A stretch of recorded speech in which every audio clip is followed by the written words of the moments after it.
Welcome to my Raw review. It's going to be a little shorter than normal. I'm a little sick today, so let's dive into this. First thing I'm going to talk about is Brock Lesnar. If you've seen my WrestleMania 31 review, excuse me, I am sick, sorry. If you've seen my WrestleMania 31 review, you saw I said that he instantly turned from a heel to a face. And that carries over to this Raw. Paul, who's, for me personally, he's been very boring the way he's been lately because he's been overexposed. One thing Paul always said, and I agree with him 100%, accentuate the positive, hide the negative. And with Paul Heyman, the positive is that he's a great talker. The negative is that if you have him talk too much, he becomes meaningless and pointless. But I will say this, since this is the first time he's now switched from a heel to a face with Brock in this respect, it was refreshing. Even though it was the same stick, it was refreshing because the crowd made it refreshing. Due to the fact that now, since Brock has now been turned from a heel to a face, he has a new set of legs that we now will be interested in. Admittedly, we don't know how long this is going to be, though, because we don't know how long he's going to perform. Which kind of leads me into the middle of the night, because he, early in the match, well, not match, in the show, said he wanted his rematch clause now. Seth said no. There was a fight. And the most best thing that ever could, excuse me, the best thing that ever could happen happened. He got pissed off. He took out J&J security like anyone normally does. He took out half the commentary, more than 2/3 of the commentary crew. We took out Booker T, took out JBL, but the best thing he did was take out Michael Cole. Yes, that motherfucker got F5. I thank you. Yes, yes, yes, I had to do this for the simple reason I've been wanting Michael Cole off TV for a while. He's been overexposed. Now, Bryan, what is it? I forgot his name right now. I don't know why I'm blanking on his name. Saxon, I believe, Bryan Saxon. I could be pronouncing his name wrong. I think I am. Took over commentary. And then the King came out. For what I understand, these two now do SmackDown instead of Michael Cole. And I'm hoping Michael Cole's off TV for a while. You know why? Unlike most of the people there's only two people who's been on TV the longest. That's been John Cena and Michael Cole. If this is a way for Michael Cole to be written off TV for a couple of months, to take a break, I want that. Because he's been on our face for literally 10 straight years. No breaks. He's been on all pay-per-views and he's been on all the shows. Except for NXT, at least from what I understand. Well, the beginning of NXT, yes. What we got now, he's not on it. So it's good that way. Now, the next thing I'm going to talk about is Bryan versus Dolph. And the IC Championship match there. I'm going to be honest here. The match was fine. But I don't care. You know why? You got two guys in a Dolph Ziggler and a Daniel Bryan. Dolph Ziggler, who can easily be a main event jobber. And I know no one's ever asked me why I say that. I'll say it like this. The guy can be in the main event. He can pull off possibly some decent storylines. He acts as a transitional champion like a JBL. And then he gives the title up and then floats between mid-card to main event. That is where you need to have someone. To give us something to work with because we have so few people in the main event. Daniel Bryan belongs in the main event. He may not be the biggest guy there, but at least he gives us some variety. But right now, both of them in the mid-card doing absolutely nothing. Now, I said in my WrestleMania, excuse me, I'm a little off. I took some medication. Literally, a few minutes ago, cough medicine that makes you drowsy.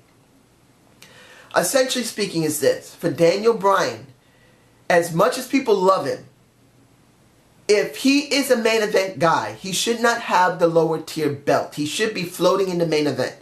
And we don't got that. We got two guys that should be working the main event in certain capacities.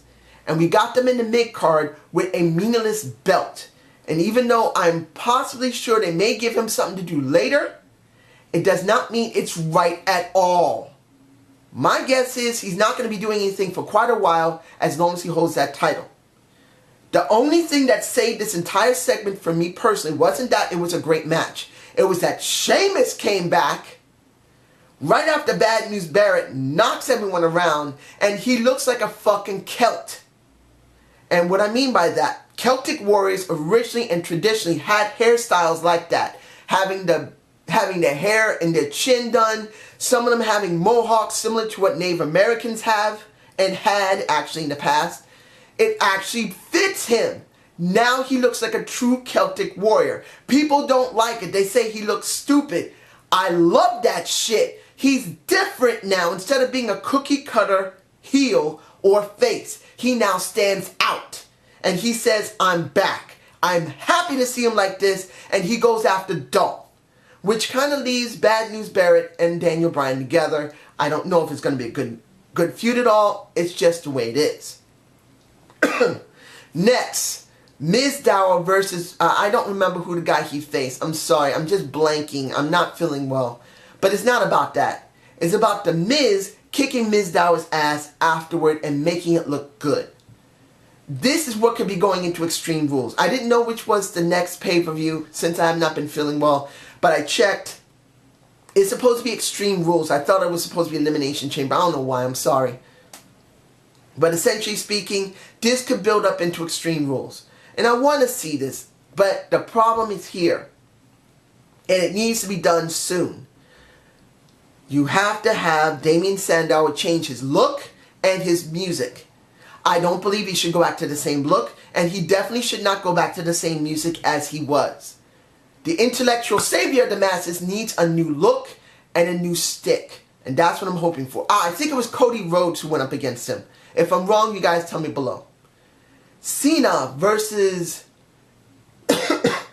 the lunatic fringe, as they call him, which I don't think he's that lunatic. He's not a Roddy Piper. But Dean is pretty good. I would love to see Dean Ambrose teamed up with a Roddy Piper.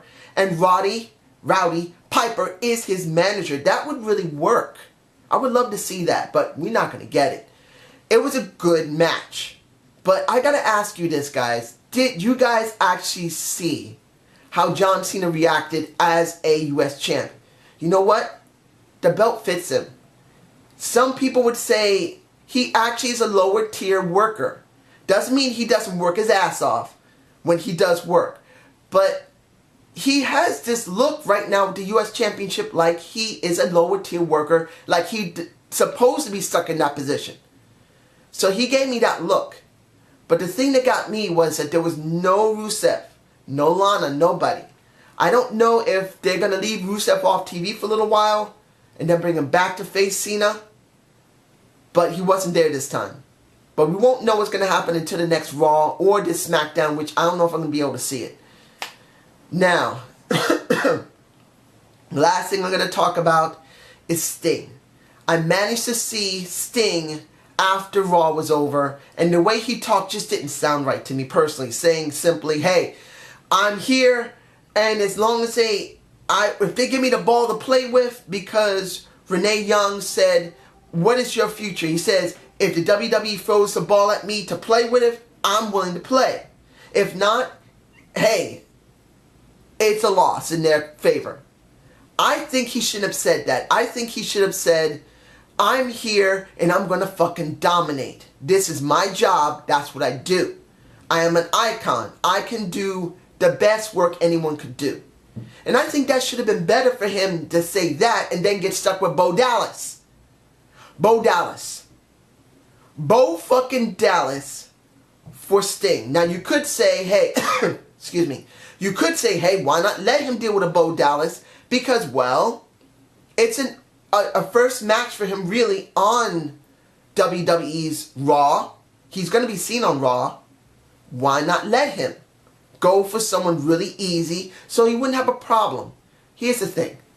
Sting is too good for that. Yes, I know Sting gets winded in the ring. He's not that bad in the ring. I think he has gotten a bit better. He can't do as he used to. But it's obvious that he had improved. But sticking with Bo Dallas is stupid. And I don't think it's the right thing to do. So overall, was this Raw good? It wasn't bad at all, seeing what happened with Brock Lesnar getting suspended by Steph. Honestly, getting suspended easily writes him off TV, and he can go away for a while. But this is going to be a problem with him. Since he's a part-time worker, which I said and many other people have already said, you're not going to see him there often. And now we're going to be dealing with possibly a Randy Orton dealing with a Seth Rollins trying to go after the WWE World Heavyweight Championship. I'd rather see Brock Lesnar as a face now do that instead of Seth.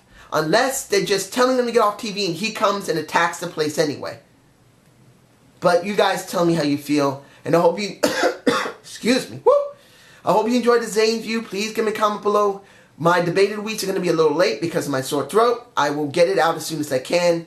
One of the first ones will probably be about Daniel Bryan and how how screwed up he is.